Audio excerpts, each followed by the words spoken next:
Hello guys, and today we are going to be the first person, which we have already accomplished this mission, but we are the first people in the world to put a off-road wheel on a Dualtron X. I would say probably the first ones on YouTube. I don't know if anybody else has done it yet, but me and my boy here, we spent a considerable amount of time actually taking the old tire off, which instead of muscling it out, we did something a little different this time. And here's the old tire, very cute. I sliced it in half, cut it from there with a Dremel and a knife to slice it in half. That's what the tire looks like. And we installed this guy. So, what are the differences? Usually, the stock tire fills out the hole a little bit more.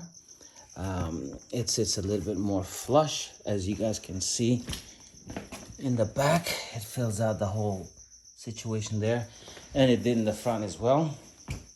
But I haven't seen a Dualtron X with off-road tires, so this is gonna be interesting. It was leaking some air. I had to put some sealant, and let's turn it on real quick. Boom. Here we go. And boom. Hit the brakes. And give it level 3. Level 3 goes boom.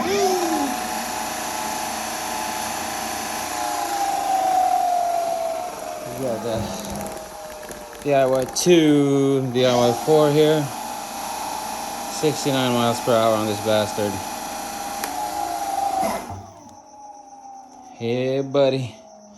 I'm gonna go give it a quick little test. So I put the front one on first. It was not that easy. I ordered more tools for tire replacement that should be here tomorrow. And we'll test it out and let you know how it went. But I'm pretty sure it's gonna have a ton of grip on grass and dirt, and it's gonna go off-road. All right, guys. Take care. Mohammed, you should talk about the difference in braking. Braking doesn't matter. You're here for the tire. All right, guys. See you when we install the rear one. The rear one is right there. I'm gonna have to do a lot of work to remove that back tire. I'm gonna have to remove the seat, the deck lid, unplug it from its situation, completely take the wheel off, and fight with it to install this new guy. All right.